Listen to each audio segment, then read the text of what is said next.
Sa pagkakaintindi ko po sa isang district office, meron ho silang power na magplano, gumawa ng yung detailed engineering, sila na rin nagpapabid, sila na rin po ang nag-i-inspect, sila na rin po ang nagbabayad. Tama po ba? Tama po, sir. I can see si Engineer Alcantara nodding his head. No? So, pero ganun ang ginagawa ho nila, diba? Opo, sir. Opo. At pag nagbayad, COA papasok sa post-audit level. Tama po ba? Opo, sir. So, ibig sabihin, kahit na ho magkaroon ng ghost project, no, madidetect ng COA sa post-audit level. Supposed to be po, Your Supposed to Honor. be, ganun.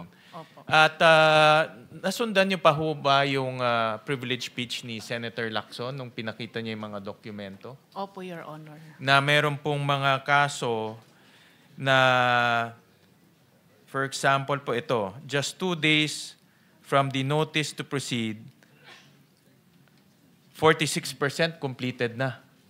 So Opo, Your notice to Honor. proceed, after 2 days, 46% completed na.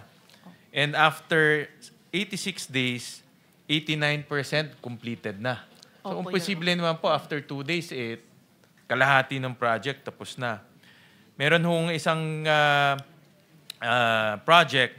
Ito po yung construction of riverbank protection structure along Pampanga River at Barangay Bulusan, Kalumpit, Bulacan. 15 days. No? After the notice to proceed, 89% completed na. Opo, Your Honor. No? And then in just 34 days, kompleto na ho yung project. No? Nakita niyo ho ito? Ganito po siya, sir, if you would allow me to explain po. Pero nakita niyo ho itong privilege speech ni Opo, Your Senator Honor. Lacson. Kayo ho, nakita niyo ho itong... marami ito No, I just narrated a few items from that privilege speech. Opo. Kayo ho, nakita niyo ho itong mga dokumentong to? Yung dokumento po mismo, like the disbursement vouchers and yung mga supporting documents po, sir, hindi po siya na-submit sa COA. Pero nandun po sa report on publicized government program, project and activities, kaya ko po sinasabing tama po na dinideclare na po as early as on the 10th or kung ilang araw pa lang po, ay nasa more or less, nasa 50% na po.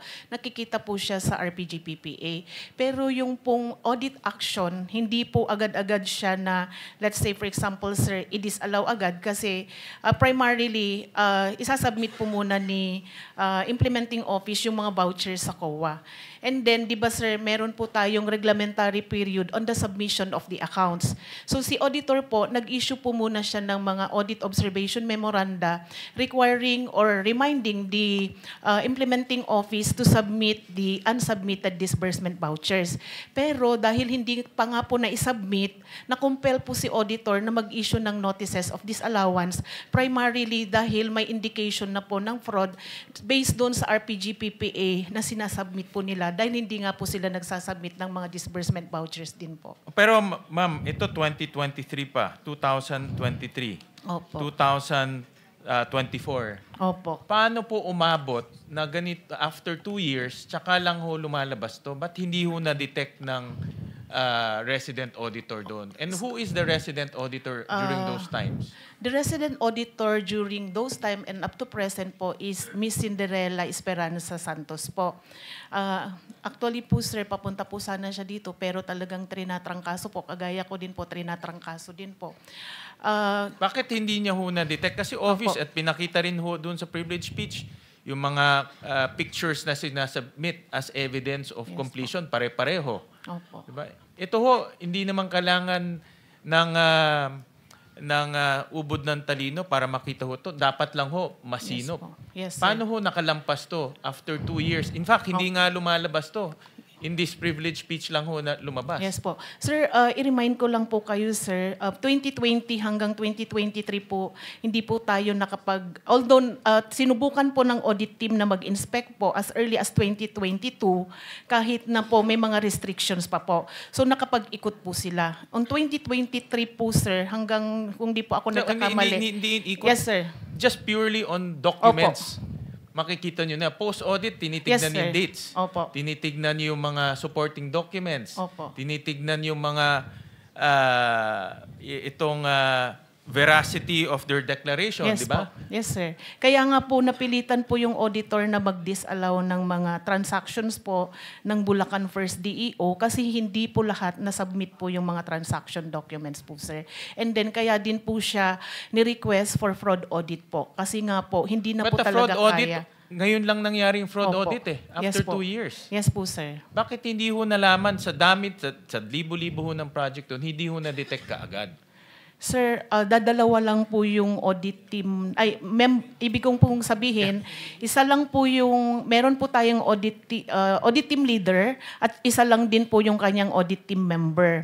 Tapos din po, aside po sa Bulacan First DEO, on which case from 2022 na nasa 100, more or less, nasa 120 or 140 po yung flood control projects po nila, lumobo po siya ng 2023 and 2024 by double po ng numbers. Sa flood control projects lang po yun, sir. Aside pa po doon sa mga other infra like buildings, structures, roads, and bridges po.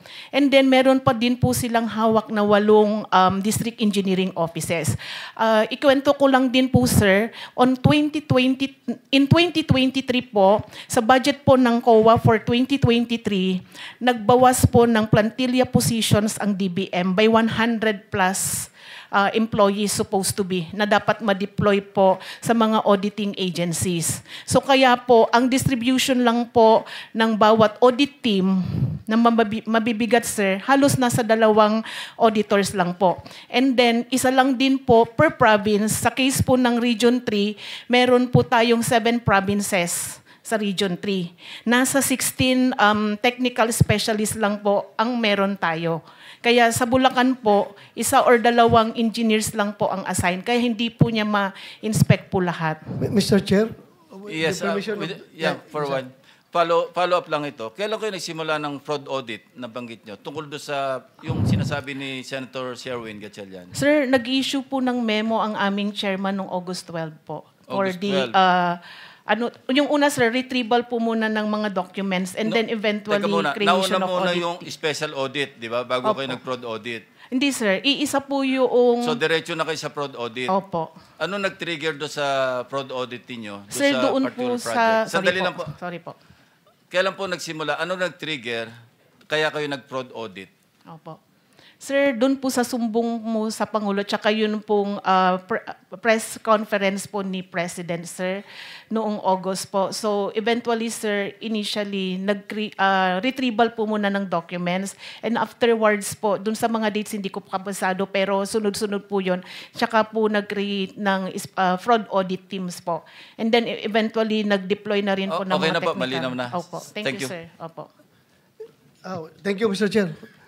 Ma'am Sunico, ibig bang sabihin mo ngayon sa amin dito, sa committee, kaya naglipa na itong ghost projects because failure kayo sa pag-carry out ng inyong mandato dahil kulang kayo ng tao, kulang kayo ng engineers, mag-inspection? Opo. Ganito po siya, sir. Mataas, basically, sir, meron po tayong tinatawag na risk assessment. Sa dami po ng mga controls na meron po si DPWH, meron po siyang Quality Assurance Audit Office, meron din po siyang inspectorate team. Hayaan mo na yung Yes, sir. DPWH. Opo. That's none of your concern. Yes po. Concentrate sa COA. Yes po. Bakit ito, sabi mo kayo na kulang kayo ng tao? Opo. So, kailangang dagdagan kayo ng tao? Yes po sana, sir. Ha? Opo. Para magampanan nyo yung mandato? Opo sana, sir. Bakit ngayon lang ito lumabas? Sir, lumalabas na po yan sa mga budget hearing natin. As I have mentioned, para po sa 2023 budget namin, sa Bulacan alone po yun, sir, yung inalis po na 120 plus na positions po. Thank you, Mr. Chair. Okay, balik sa'yo. Sige. Opo. Ako ho, I respect the elders, Mr. Chair. 2 elders ho yung katabi ko. Ma'am, parang hindi ka tanggap-tanggap na because of lack of manpower, lumampas to ng ilan years. Kasi, di ba, every end of the year, meron exit conference. Alam ko ho, nung mayor po ako, every end of the year, may exit conference, sasabihin sa'yo lahat ng deficiency doon. At pag hindi mo nagawa, the following year, puro disallowance. In fact, yan nga ang comment ng mga kapitan. Pag bumili sila ng konting bagay lang, disallowance, explain. Pero ito, 2 years, 3 years, mas matagal pa based on the testimonies, hindi nadidetect ng COA. Hindi, sir. May mga observations naman po ang mga auditors natin, sir.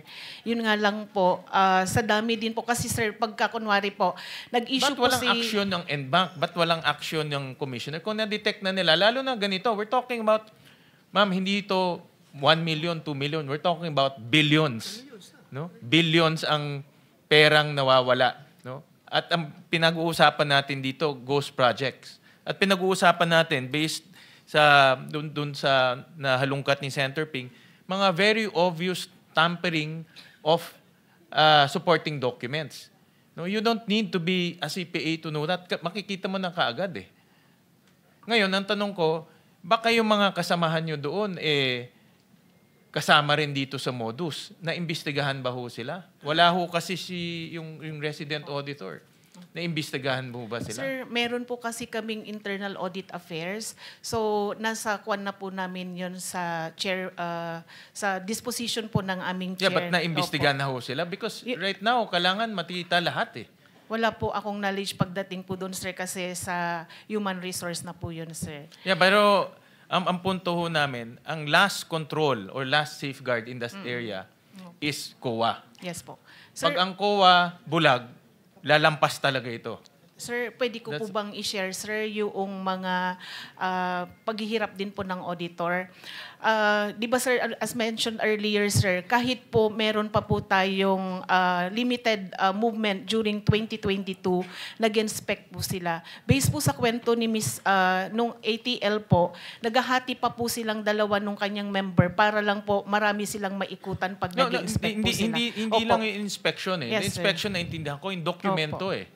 Ang hindi ko maintindihan, bakit hindi na-detect sa dokumento na in 15 days tapos na yung proyekto? Yung sinasabit na supporting documents, mga pare-parehong pictures. Yes, sir. Hindi na inspection. Opo. Ako naintindihan ko Yes, inspection, sir. malalayo talaga. Pinuntahan namin, malalayo talaga. But Opo. yung dokumento lang, tabletop lang to. Opo. Kaya po nag-disallow yung auditor po natin, sir. Yeah, but this is after many years. Ba't hindi dinisallow immediately at in-elevate to kaagad? Sir, madami po talaga kasi. Kailangan po kasing i-check din, sir. Kasi sa totoo lang po, pagka nagdi-disallow din po, iniisa-isa po ng auditor. Ganito na lang. Opo. What we want is pati yung COA resident auditor maimbestigahan rin. Sige po, sabihin Kasi po kung namin. hindi, mawawalan no kami ng kumpiyansa sa COA. Opo. Senator Win, Yes po. Yes, go may ahead. interject. Quick question lang po, follow up on that question kay Engineer Bryce. Engineer Bryce, meron kay resident auditor, sino po ito? Sa pagkakakilala ko po si Ma'am Cindy po. Nakakausap niyo po ba? I mean, pasok pa siya sa grupo ninyo sa transaksyon para nabibigyan niyo ba siya? Ilang porsyento binibigyan sa kanya para pirma lang siya ng pirma? Specific na wala po, pero alam ko kinakausap siya ni Boss Henry tsaka po ni accountant namin. Ng accountant ninyo? Regarding po dyan. So alam ng COA, resident COA auditor niyo yung mga ghost project na yan? Mga substandard project, alam yan? Sa pagkakaalam ko po. Will you confirm, Engineer Alcantara? Your Honor, tingin ko po wala pong alam si auditor doon sa mga ghost project po because they're relying on the documents po. Hindi po sa actual field po talaga. In fairness po kay auditor. Relying wala po sa siyang mga alam. documents na sinasabit nila Bryce Hernandez at saka JP Mendoza. Is that correct? Actually po, ang proseso po, Your Honor, accounting section po ang nagsasabit po sa... Accounting section po ninyo. Yes po, Your Honor. Nandito po ba ang accounting section po ng DPWH sa District 1? Siya pala nagsasubmit sa COA? Sir, bagong bypass po. Lahat ng mga tao may sakit, may cancer, Sa bypass may po. bypass, may trangkaso. Sige po, that's all, Senwin. Thank you. Akala ko second round muna yun, Senator Tulfo. Ang punto ho namin, Ma'am Sunico, is ibalik ang tiwala sa COA. No, because in many of our organizations, COA talaga ang safeguard doon. Sa local government, COA rin. Even pinaka-barangay, COA rin. Pero ito, hindi ako naniniwala na makakalampas to sa COA kung hindi ho kasali siya sa modus. No, pwede yung na-absuelto ho siya ni Engineer Alcantara, but then again, ang gusto ho namin mabalik ang tiwala sa COA. Chair, isang interjection lang. With the permission. Yes, with the permission.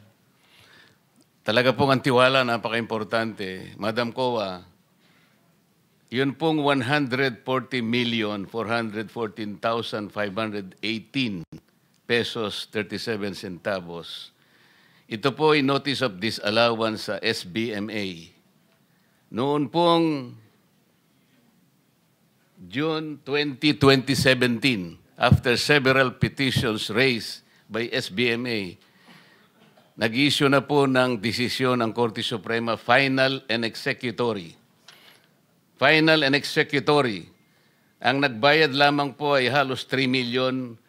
Ang hindi po nyo siningil, 137 million plus. Wala po kayong paliwanag bakit hindi nyo kinolekta. Final and executory coming from the Supreme Court. Paano magtitiwala ang bayan sa inyo?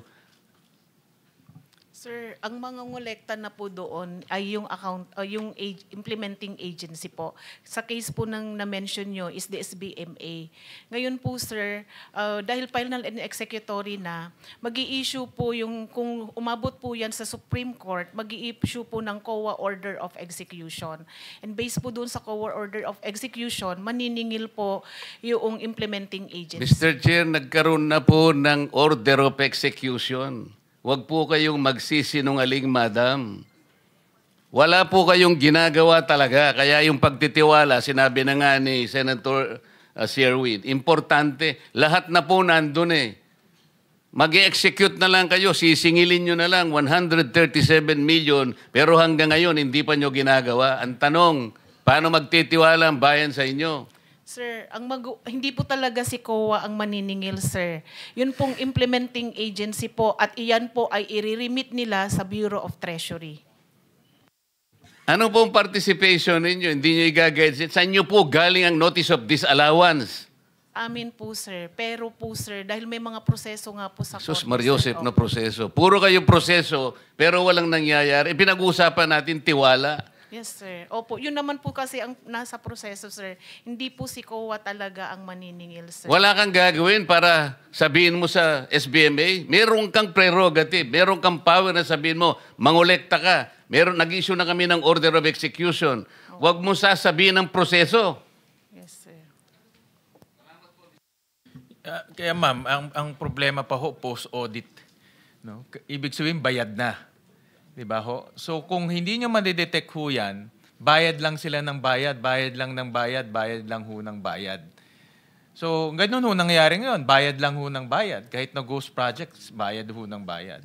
So, Mr. Chairman, allow me to move to another topic. And this is the topic of yung program funds. No? So I want to, gusto ko sana magtanong sa DBM, kay Yusek Toledo.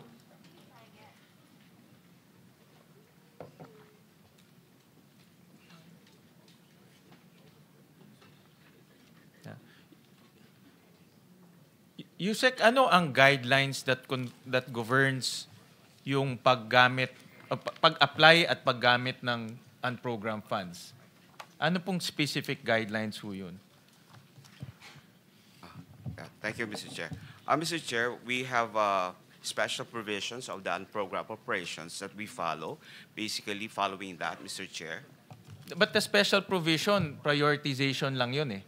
Yung Yes. specific guideline for agencies to follow para makarequest sila at ma-release yung unprogrammed funds. Okay, Mr. Chair. Mr. Chair, ang nangyayari po dyan, pagsasubmit po ang agency, in this particular case, the DPWH, for special budget request. What guidelines first? Ano yung, di ba nagre-release kayo ng memo, ano Okay. yung susundan nilang guidelines? Okay. We have issuance po ng what we call the fund release circular, which is what yung fund release, which is basically NBC, National Budget Circular. For this year, we issue NBC 595.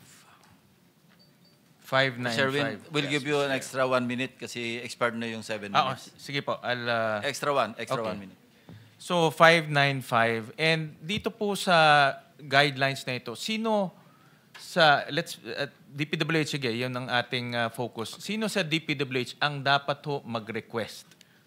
The head of the agency, Mr. Chair, which is Secretary Bonoan, and even in the past, we have also some records to show that we have a request coming from the agency, Mr. Chair. So all requests should be signed by Secretary Bonoan. Yes, Mr. Chair. Okay. And ano ang mga for infrastructure projects, ano ang mga supporting documents ang kailangan? Ano ang requirement in supporting documents? Of course, with the special budget request, doon sa po based on our charter, meron po tayong sinasabi budget execution document, which basically submission of financial report, the disbursement program, the physical program, Mr. Chair. So bed 1, 2, 3, plus other documentary requirements, Mr. Chair. And kailangan rin, kasama rin dito yung shovel readiness. Of course, Mr. Chair, kasi that will also sort of importance po na kailangan po ma-justify nila that the program or project that's being requested is ready for implementation. So dapat yung submission nila for request for program funds, shovel ready siya. Yes, Mr. Chair, based on the plan, yes. Okay, and then through the evaluation, i-evaluate niyo yun, and who is the approving officer to release the fund? The program operation is being approved and signed. The release document is being signed by the Secretary. So all projects ng unprogram dapat shovel ready. And when nakita ko doon sa inyong memorandum circular, ang definition ng shovel ready, may feasibility study, may plano, may detailed engineering. Tama po ba? Lahat na yun, all those coordination with the local government. Yes, Mr. Chair. Okay. Because narinig ko rin kay Secretary Vince Dizon last time na in all of his almost all na mga flood control projects, walang plano. Sinabi niya yun. At least halos lahat ng nakita niya walang plano.